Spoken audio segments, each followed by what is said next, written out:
One of the people who's been under attack, he's an old friend of mine, is a law professor at Cornell.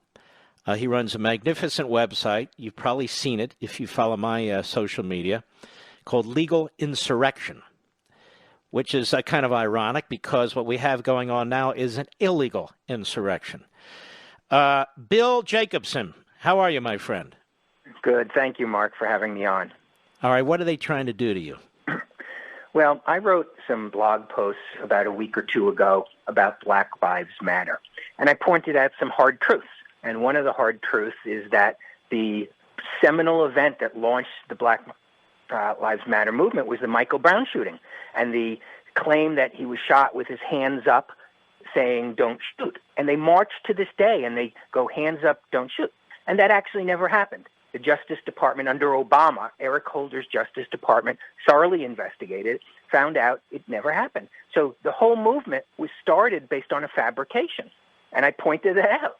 And that upset a lot of the people in the law school community. I had a second blog post which pointed out that regardless of whether there might be people who have legitimate, honest feelings and they protest, that the founders of the movement were far left radicals who sought to tear down the country, and that their philosophies, their anti-police philosophies, their anti-capitalist philosophies are playing themselves out in the organized Black Lives Matter movement today. And that's why you see anti-police rhetoric, trying to defund the police, tearing things down. So these are two things that I said. And that infuriated people. The law school started getting emails demanding I be fired. 21 of my colleagues, some of whom I'd worked closely with for 10 years, signed a letter denouncing me. Students started organizing petitions against me, and I finally had enough, and I went public with it, and that's where I am now. They're not going to fire me, but a lot of people want me fired, and that's where I am now. I have been now officially denounced.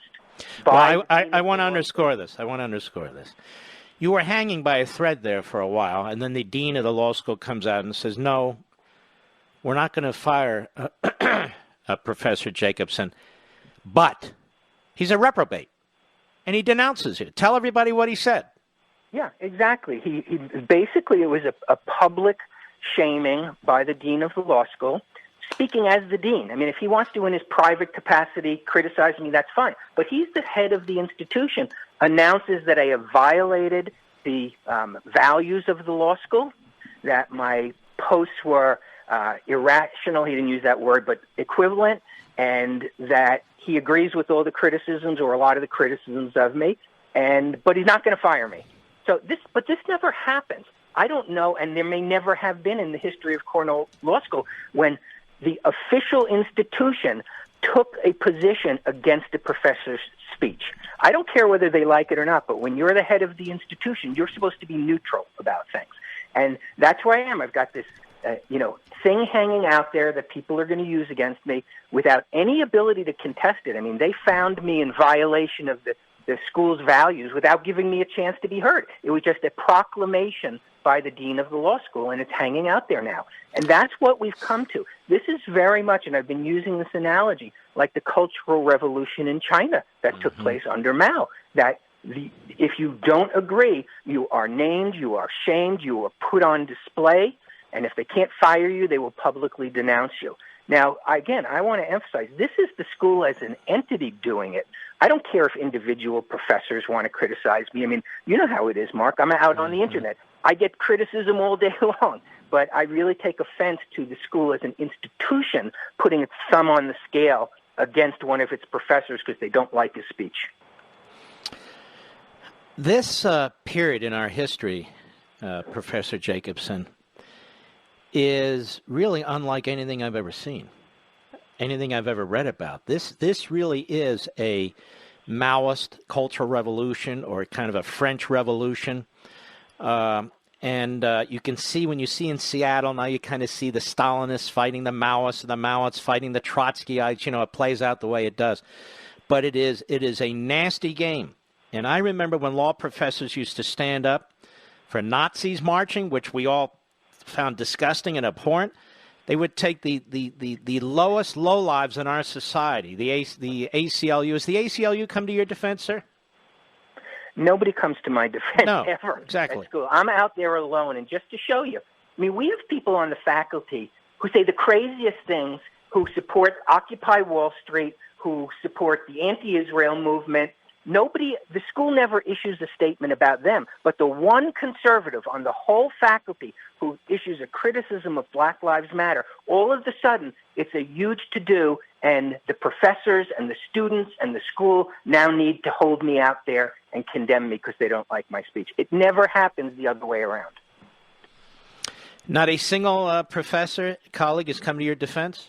No, and just the opposite. Like I said, there are people I'd worked with for 10 years closely who signed a letter against me and didn't even have the courtesy, the common human decency to call me up and say, hey, Bill, there's this post you wrote. It's creating a little controversy. Can we talk about it?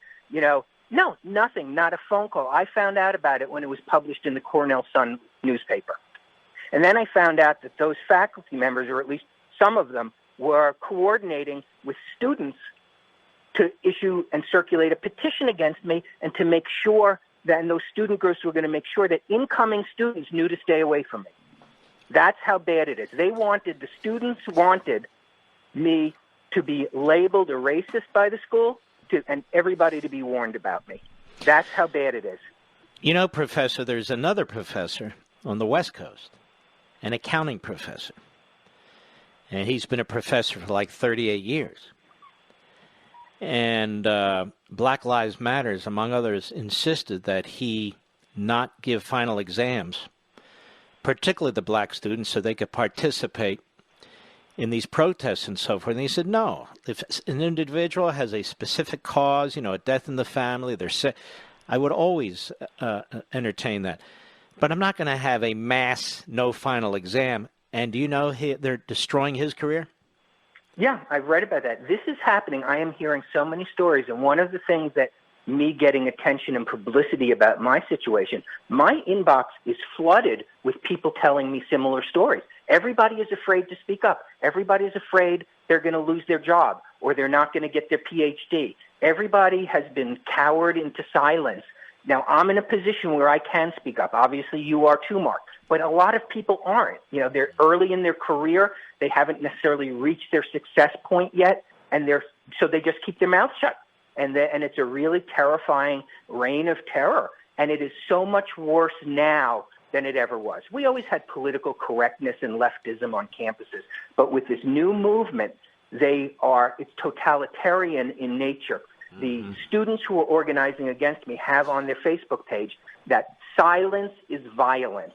Think about that. What happens? I studied about the Soviet Union. I actually studied in the Soviet Union.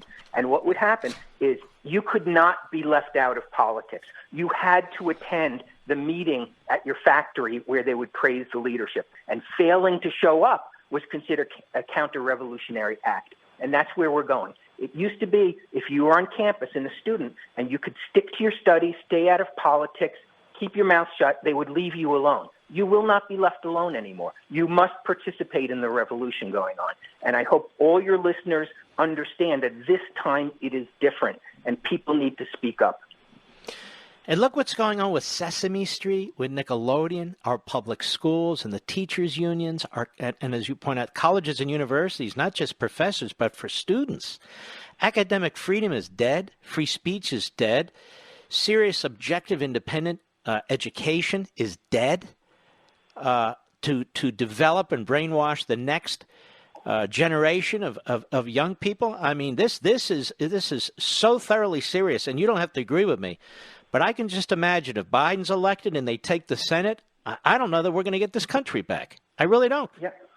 I mean, I think that's true. I think the cultural purge that is going on now, and that's what it is. It's like an old-style Stalinist purge where people are disappeared from the internet, they're disappeared from TV, they're going to disappear from radio, where people lose their jobs because they won't participate fully enough. That we are really seeing a fundamental change. And I think if Biden wins, the people who created this situation will now have the levers of government power. They don't have that right now. It's the one thing they don't control. They may control a city, but they don't control the national levers of power. And I think they're going to use it to their advantage. And all of the purges you're seeing go on in the culture now are going to be emphasized even more.